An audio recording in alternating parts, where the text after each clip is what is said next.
Welcome to my channel SV movie explainer. आज को explain करने वाले हैं 32 मलासना स्ट्रीट। ये मूवी 2020 में रिलीज हुई थी। मूवी की स्टार्टिंग में हमें 1972 का टाइम दिखाया जाता है। यहाँ पे दो बच्चे अपने घर में खेल रहे होते हैं और उसी समय इनके पास मार्बल बॉल जो अब इनकी नीचे गिर जाती है और वो नीचे गिर करके दूसरे फ्लोर में पहुँच जाती है। और जब ये दोनों बच्चे अब नीचे के फ्लोर पे जाकर के अपने बॉल को उठाने लगते हैं तभी एक सामने का दरवाज़ा ओपन होता है और कई सारे पहन करके एक औरत बैठी होती है जो नीचे की कुर्सी से गिर जाती है। असल और तब हमें पता चलता है कि ये औरत काफ़ी दिन पहले ही मर चुकी थी। उसके बाद हमें अब 4 साल बाद का टाइम दिखाते हैं। फ्लैट में अब वो औरत मरी होती है। उसी फ्लैट में एक फैमिली आकर की शिफ्ट होती है और इन लोगों ने इस फ्लैट को बैंक से लोन लेकर के परचेज किया होता है और बैंक का लोन भरने के लिए हस्बैंड और वाइफ दोनों काम पे चले जाते थे।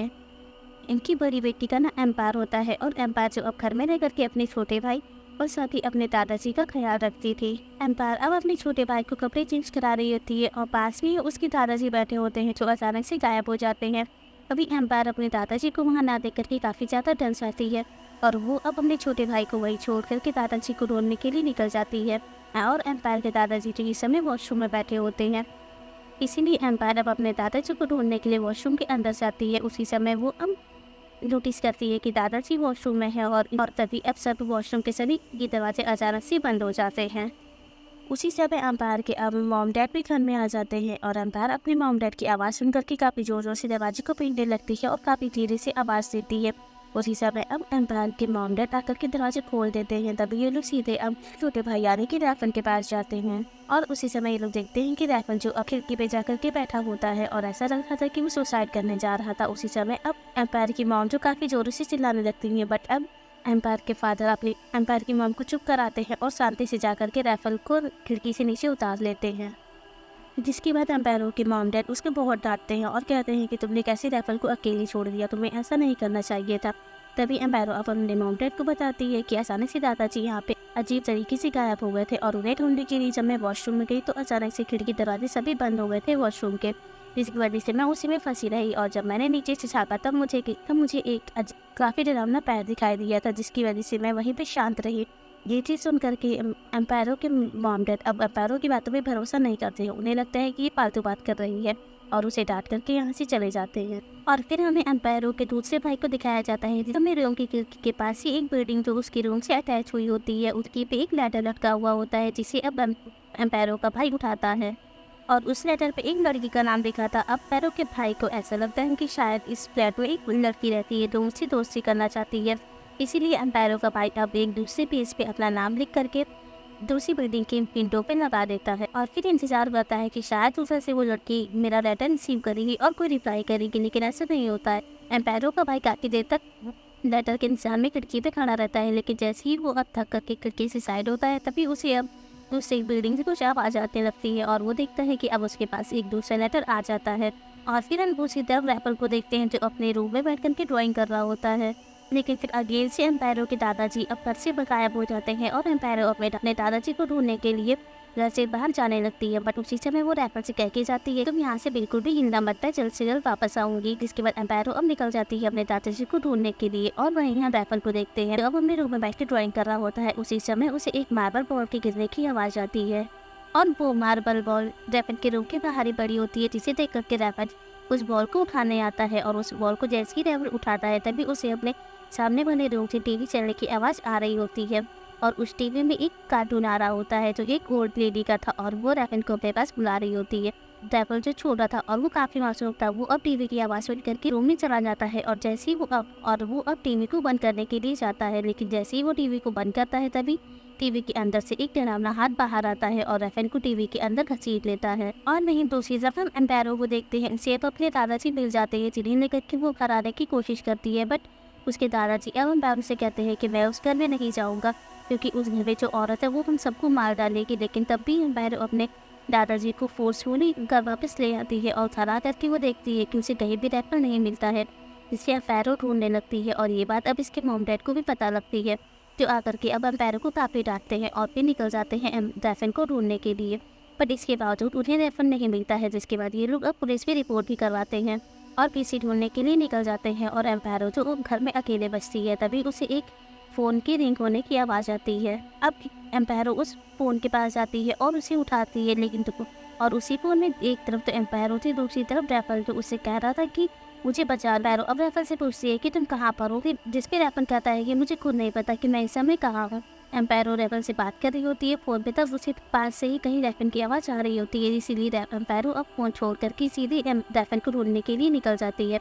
और ये आवाज़ उसे पास के ही फ्लैट से आ रही होती है। जो एम्पायरो अब उस फ्लैट के पास जाती है और उस फ्लैट की डोर को काफ़ी ज़ोर-ज़ोर से नॉक करने लगती है। तभी ऊपर से एक आदमी उतरता है और वो एम्पायरो को बताता है कि ये फ्लैट काफ़ी सालों से नहीं खुला है, इसमें कोई भी नहीं रहता है। तभी यहाँ पे अब एम्पायरो के मॉम डैड भी आ जाते हैं और साथ ही उसका भाई भी आता है। एम्पायरो अब अपने मॉम डैड को बताती है कि मुझे रैफन की आवाज़ इसी रूम से आ रही थी, शायद रैफन यहीं पर हो।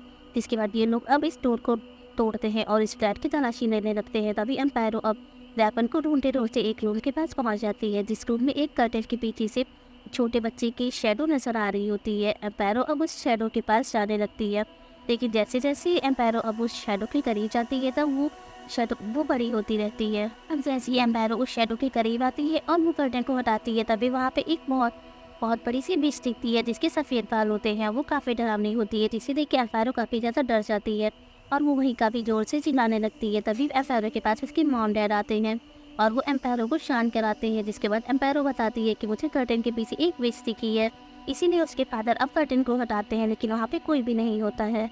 और फिर यहाँ से हमें नेक्स्ट डे दिखाते हैं जहाँ एम्पायरो की मॉम अपने काम पे होती हैं। उसी एम्पायरो की मॉम एक कपड़ों की शोरूम में काम करती हैं, जहाँ पे एक कस्टमर के तौर पे एक पैरालाइज्ड औरत आती है और वो एम्पायरो की मॉम को देख कर के सीटी बजाने लगती है। ये चीज़ एम्पायरो की मॉम को काफ़ी वियर्ड लगता है, जिसके बाद एम्पायरो की मॉम अब उस पैरालाइज्ड औरत के पास जाती है और उससे पूछने लगती है कि क्या हुआ, लेकिन वो औरत कुछ भी नहीं बोल पाती है। तभी उस पैरालाइज्ड लेडी के पास उसकी मॉम आती है, जो अब एम्पायरो को बताती हैं कि ये पैरालाइज्ड है, इसी कुछ भी नहीं बोल पाती है। तभी हम उस पैरालाइज्ड औरत को देखते हैं जो अब इशारों में अपनी मॉम को सारी बातें बता रही होती एम्पायरो की मॉम के घर में हो रहा था। और ये सारी बातें सुनने के बाद उस पैरालाइज्ड औरत की माँ जो अब एम्पायरो की मॉम को एक कार्ड देती है और कहती है कि इसे हमेशा अपने पास रखा, ये तुम्हारी मदद करेगा। वहीं दूसरी तरफ हम अब एम्पायरो के भाई को देखते हैं, जिसके पास अब अगेन से दूसरी बिल्डिंग की तरफ से एक लेटर आया होता है। जिसके बाद अब एम्पायरो का भाई दरवाजे की खिड़की की तरफ झाँकता है, लेकिन वहाँ पर कोई भी नहीं होता। इसीलिए एम्पायरो का भाई डिसाइड करता है कि जाकर के देखेगा कि इसे ये कौन लेटर लिख रहा है।